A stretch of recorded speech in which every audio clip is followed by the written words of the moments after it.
So The Witcher's world is, well, it's literally on fire. Season 4 is just around the corner, and we're going to dive deep into the 3 core journeys that are going to shape everything. You've got a broken Witcher, a lost princess, and a whole world at war. All right, let's get right into it. Okay, so let's start with Geralt. You remember where we left him at the end of Season 3, right? It was his absolute darkest moment. I mean, he was physically shattered after that brutal fight with Vilgefortz.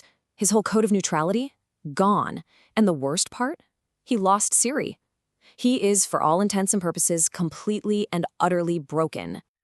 And at the same time, Ciri, man, she's in just as bad a spot. Thrown into this brutal, hostile desert, she is totally alone. And literally, everyone is hunting her, from Nilfgaard all the way to the Wild Hunt. So, yeah, that princess we thought we knew, she's long gone. What's left is this hardened, desperate survivor. And the thing is, all this personal drama isn't happening in a vacuum. The entire world is falling apart around them. The Thenid coup just blew the Brotherhood of Sorcerers to pieces, and guess what? Nilfgaard's armies are on the move again, marching north. The whole continent is just teetering on the brink of this massive, devastating war. So that brings us to the big question, doesn't it? What happens when you have a broken Witcher, a princess who's becoming a killer, and a sorceress who has to somehow rebuild this broken world? Well, these 3 paths are really the heart of Season 4. So let's break them down, and we'll start with the White Wolf himself. All right, first up, Geralt. And yes, this season we've got Liam Hemsworth stepping into the role. But this is way more than just a new face. We're looking at a version of Geralt who's been forged in absolute failure and pure fury. It's a whole new mindset. You know, we're seeing this massive shift in how he operates. Before, it was all about his magic, his signs, his potions. But now? He's recovering from these insane injuries without any magic to help him. He's forced to rely on just raw skill, pure rage, and an unbelievable force of will. And that's going to make him so much more brutal, way more emotional, and honestly, a hell of a lot more dangerous. So, his mission? It's become brutally simple. It's deeply personal now. Forget about monster contracts. Forget about neutrality.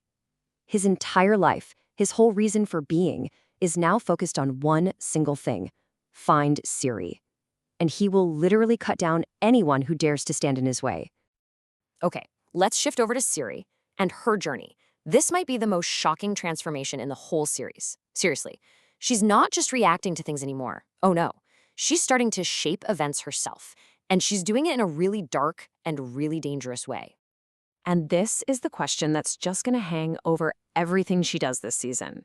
Think about it. She's been abandoned. She thinks Geralt and Yennefer are dead.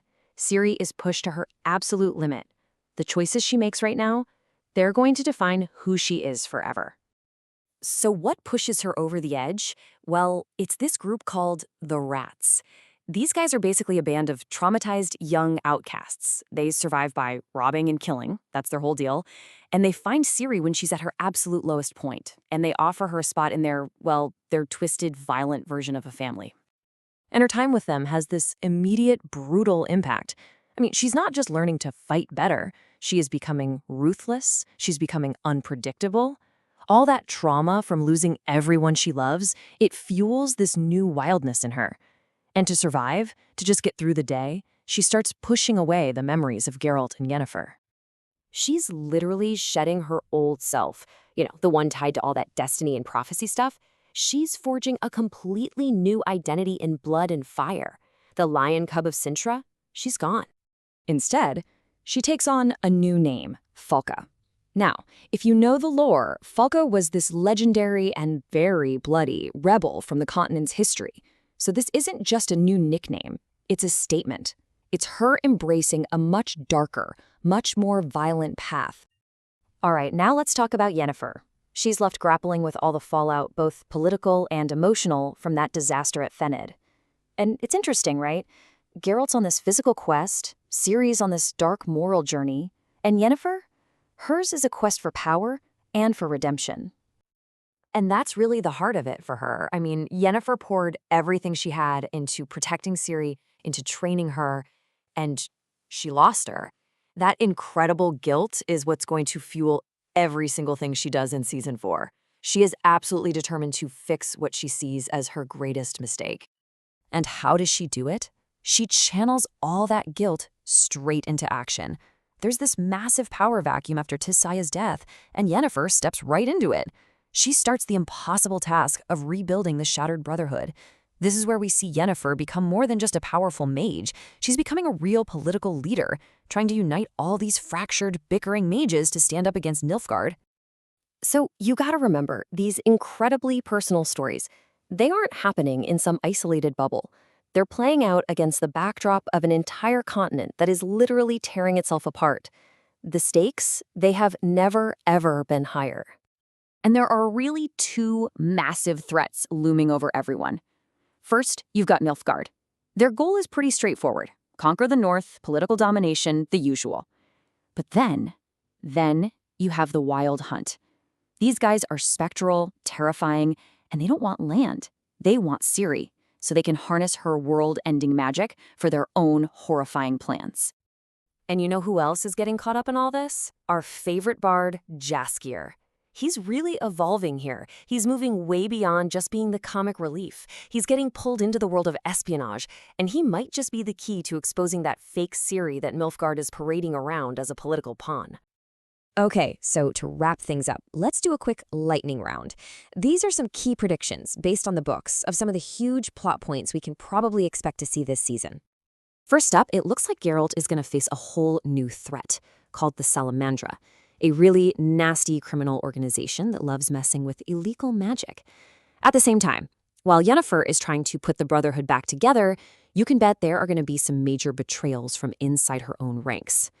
And for everyone waiting for it, we're expecting a huge emotional reunion between Geralt and Yennefer, probably around mid-season. Towards the end of the season, things are going to escalate, big time. We're expecting the Wild Hunt to finally cross over completely, becoming a real physical threat.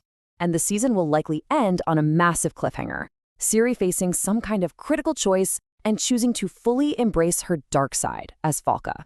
She chooses the wrong path. So when you boil it all down, Season 4 is a story about 3 key transformations. You have Geralt, who by being stripped of his powers actually becomes more human. You have Ciri, who loses the last bit of her innocence just so she can survive.